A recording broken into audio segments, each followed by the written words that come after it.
Seat लोक जनशक्ति party लड़ेगी उसमें वो 100% स्ट्राइक रेट लाएगी। सभा की तरफ आखिर चिराग करना क्या चाह रहे हैं, किसके साथ खेल रहे हैं? कि हम जो भी फैसला ले उसमें बिहार की जनता को प्राथमिकता बनाते हुए हम फैसला। हर पार्टी चाहती है कि मेरा नेता सबसे ऊपर हो, हर पार्टी चाहती है कि हम ही लोग को, अगर इतनी सीट नहीं लड़ेगी तो हम लोग गठबंधन छोड़ के चले जाएंगे। है तो इस्तीफा दे, लड़ ले चुनाव, किसने रोका है? हिम्मत तो दिखलाए। नेता हैं जो फ्रंट फुट पे खेलते हैं, वो कभी भी बैक फुट पे नहीं खेले। ये हम लोग की पार्टी डिसाइड करेगी, ये संसदीय बोर्ड डिसाइड करेगी, ये राष्ट्रीय अध्यक्ष जी डिसाइड करेंगे कहाँ से लड़ना है, कब लड़ना है और आगे क्या करना है। क्या ये भी मायने निकाले जा सकते हैं कि अगर सीटों को लेकर बातचीत नहीं बनी तो हमारी तैयारी है, ये क्लियर मैसेज है 243 सीटों। लेकिन बिहार चिराग पासवान को बतौर सीएम देख रहा है। चिराग पासवान अब वो चिराग पासवान नहीं रहे जिनकी पार्टी को कभी तोड़ दिया गया था और उन्हें अकेला छोड़ दिया गया था, न सिर्फ पार्टी के अंदर बल्कि परिवार के अंदर भी। चिराग पासवान अब वो चिराग पासवान हो गए हैं जो विपक्ष के साथ साथ अपने सहयोगियों को भी कायदे में रखना जानते हैं। देखिए, शांभवी चौधरी न सिर्फ सांसद हैं बल्कि चिराग पासवान की काफ़ी करीबी, उनकी छोटी बहन की तरह है। शांभवी, पहले तो स्वागत है देशवा न्यूज़ में। ये बता दीजिए आखिर चिराग करना क्या चाह रहे हैं, किसके साथ खेल रहे हैं? क्या विपक्ष को कायदे में रख रहे हैं या सहयोगियों को ये बता रहे हैं कि देखिए मैं वही चिराग पासवान हूँ जिसके रैली में हजारों की भीड़ जुटती है, लाखों की भीड़ जुटती है, मेरी इतनी दीवानगी है और अब मैं बिहार आने के लिए तैयार हूँ, मुझे रोकने की कोशिश भी मत कीजिएगा। सबसे पहले तो बहुत बहुत धन्यवाद आपका और आपके सभी दर्शकों को मेरा प्रणाम। ये हम बोलना चाहेंगे कि जैसा कि आपने कहा, हमको नहीं लगता कि हमारे पार्टी के राष्ट्रीय अध्यक्ष कोई भी ऐसी नकारात्मक राजनीति करना चाहते हैं जहाँ पे वो किसी को भी कोई क्लियर मैसेज सेंड आउट करना चाहते हैं। वो अपने उद्देश्य में, अपने विचार में और अपने जो थॉट्स होता है, सोच में, वो बहुत क्लियर है कि हम जो भी फैसला लें उसमें बिहार की जनता को प्राथमिकता बनाते हुए हम फैसला लें। ये किसी और के लिए या किसी और दल को कुछ सिखाने के लिए ये ऐसा नहीं है। ये उनकी सोच है कि मेरा निर्णय ऐसा हो जिससे मेरी जनता आगे बढ़े, बिहार प्रदेश आगे बढ़े, बिहार फर्स्ट हो और बिहारी फर्स्ट हो। ये सिर्फ और सिर्फ उस उद्देश्य से काम करते हैं और उनका बहुत सकारात्मक सोच रहता है, सकारात्मक राजनीति रहती है, पॉजिटिव डायरेक्शन में वो आगे बढ़ते हैं। किसी भी दल को नीचा दिखाने के लिए या किसी भी विपक्ष को छोटा दिखाने के लिए वो ऐसा सोच नहीं रखते हैं। ना ही हमारी पार्टी का ये सोच है, ना ही हमारे पार्टी के संस्थापक श्रद्धेय रामविलास पासवान जी का ये सोच था।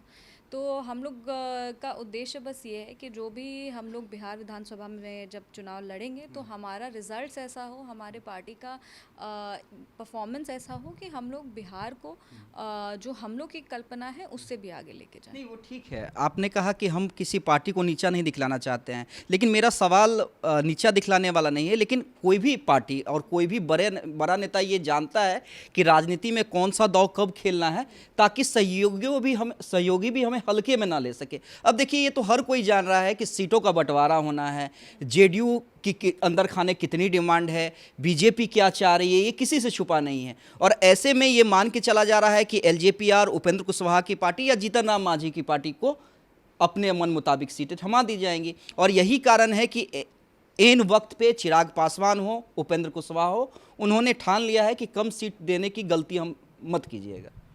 तो ये जो सीट का बंटवारा होता है, ये जो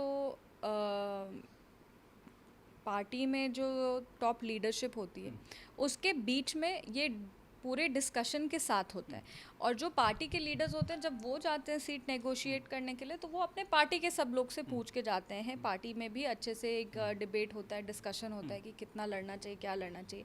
हर पार्टी चाहती है कि मेरा नेता सबसे ऊपर हो, हर पार्टी चाहती है कि हम ही लोग को ज़्यादा सीट मिले, हर पार्टी चाहती है कि ज़्यादा से ज़्यादा सीट पे लड़ के हम लोग अपने आप को एस्टैब्लिश करें। तो यही विचार लोक जनशक्ति पार्टी की भी है और यही विचार कोई और पार्टी की भी है। इसमें कोई अपने पार्टी को आगे बढ़ाना, अपने सोच को आगे बढ़ाना, हमको नहीं लगता कि ये कहीं भी किसी भी तरीके से गलत है। पर हाँ, हर नेता के जो एनडीए दल है उसमें एक चीज़ क्लियर है कि एनडीए को साथ में मजबूती से चुनाव लड़ना है। ये कोई भी नहीं कहता कि अगर इतनी सीट नहीं लड़ेगी तो हम लोग गठबंधन छोड़ के चले जाएंगे। हमारे पार्टी के राष्ट्रीय अध्यक्ष श्री चिराग पासवान जी ने भी बार बार ये बहुत क्लियरली कहा है कि वो गठबंधन के तहत ये एनडीए के साथ रह के वो ये फैसला लेंगे कि कहाँ किस सीट से कितनी सीट पे चुनाव लड़ना है। आगे जो क्लैरिटी है हमको लगता है कि बेटर कितनी सीट पे लड़ेंगे और कहाँ से लड़ेंगे ये हमारे राष्ट्रीय अध्यक्ष जी ही इस पे अगर अपना अंतिम विचार रखें तो वो बेहतर रहेगा। पर एक कार्यकर्ता के नाते, एक सांसद के नाते हम ये ज़रूर कह सकते हैं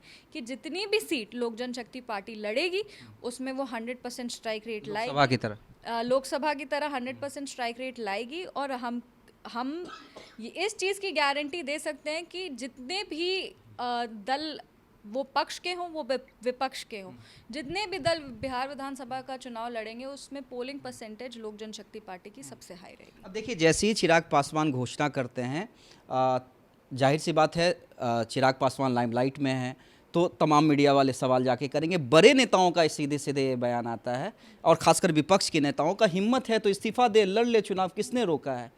हिम्मत तो दिखलाए। नहीं तो वो हिम्मत पे तो क्वेश्चन नहीं करे, क्योंकि ये हमारे राष्ट्रीय अध्यक्ष जी का हिम्मत और उनकी सूझबूझ का ही देन है कि एक सांसद की पार्टी को 5 सांसद मिले, तो उनके पॉलिटिकल इंक्लिनेशन और पॉलिटिकल विजडम पे तो क्वेश्चन नहीं ही उठाए। और हिम्मत की बात है तो हम ये जानते हैं कि हमारे राष्ट्रीय अध्यक्ष जी एक ऐसे नेता हैं जो फ्रंट फुट पे खेलते हैं, वो कभी भी बैक फुट पे नहीं खेले हैं आज तक। हाँ, वो कभी भी बैक फुट पे नहीं खेले हैं, तो ये चीज़ को चैलेंज की तरह नहीं लेना चाहिए।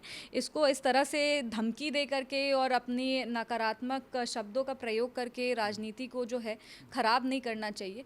ये उन्होंने भी कहा है कि वो बिहार विधानसभा का चुनाव लड़ना चाहते हैं, और अगर वो नेचुरल है कि अगर वो बिहार विधानसभा का चुनाव लड़ेंगे तो उनको वहाँ पे मंत्री पद से इस्तीफा देना पड़ेगा। पर ये तो डिसीजन पार्टी का है ना, ये विपक्ष का डिसीजन नहीं है, ना ही ये किसी और दल का डिसीजन है। ये हम लोग की पार्टी डिसाइड करेगी, ये संसदीय बोर्ड डिसाइड करेगी, ये राष्ट्रीय अध्यक्ष जी डिसाइड करेंगे कहाँ से लड़ना है, कब लड़ना है और आगे क्या करना है। तो इसके लिए विपक्ष को परेशान होने का कोई ज़रूरत नहीं है। वो पहले अपना ही दल संभाल ले, ये बहुत बड़ा बात है। अपना दल उनसे संभाल नहीं रहा है, हम लोग के पार्टी में घुसे जा रहे हैं। अच्छा, चलिए आखिरी के मेरे 2 सवाल सामवी चौधरी। 243 सीटों पर बिहार के लिए लड़ूंगा, इसके क्या मायने हैं? जहाँ तक मैं समझ पा रहा हूँ कि 243 पे हर पार्टी तैयारी करती है, चाहे वो गठबंधन में भी हो। ये सामान्य सी प्रक्रिया है ताकि खुद की पार्टी को भी जिता पाए और सहयोगियों को भी जिता पाए। एक तो ये मायने हैं, एक क्या ये भी मायने निकाले जा सकते हैं कि अगर सीटों को लेकर बातचीत नहीं बनी तो हमारी तैयारी है, ये क्लियर मैसेज है 243 सीटों पे? नहीं, उन्होंने हमेशा ये कहा है कि हम लोग की तैयारी 243 सीट पे है और हम 243 सीट पे लड़ेंगे और हम गठबंधन को मजबूत करने के लिए लड़ेंगे। तो इसमें ये कोई भी फिल इन द ब्लैंक्स नहीं है, ये बहुत क्लियर मैसेज है कि हम लोग अपने, जब सीट के लिए आप बात करते हैं, जब आप सीट नेगोशिएट करने के लिए जाते हैं तो नेचुरल है कि आप दिखाते हैं कि हमारी क्षमता क्या है। हमेशा लोग अपनी क्षमता से अधिक चाहते हैं ताकि वो लोग और अपने आप को ग्रो करा सके। नहीं तो 5 सांसद कैसे होते लोग जनशक्ति पार्टी रामविलास के? ये एक क्लियर मैसेज है कि हाँ, हमने अपना 100% स्ट्राइक रेट लोकसभा में दिखाया है। हमको जितनी सीट भी मिली, हर परिस्थिति के विपरीत जा करके हमने अपना जो लोकसभा का प्रदर्शन है वो इतना मजबूत रखा है, तो विधानसभा में हम लोग को एक एज मिलना चाहिए, इसमें कोई गलत बात नहीं है। अच्छा, चलिए सामवी, एक आखिरी सवाल। एक छोटी बहन क्या चाहती है, पार्टी के सांसद क्या चाहती है ये नहीं पूछ रहा हूँ, एक छोटी बहन क्या चाहती है? भैया बिहार का नेतृत्व करे, इस बार नहीं सही, अगले बार ही सही, लेकिन बिहार चिराग पासवान को बतौर सीएम देख रहा है। देखिए, हम एक छोटी बहन होने के नाते कह रहे हैं कि हम बस चाहते हैं कि मेरा भाई आगे बढ़े, ईमानदारी से आगे बढ़े, प्रदेश की सेवा करे, और जिस तरह से बिहार उनको आशीर्वाद इतने समय तक देते आए हैं, आगे ये आशीर्वाद भी अपार हो। और भैया का जो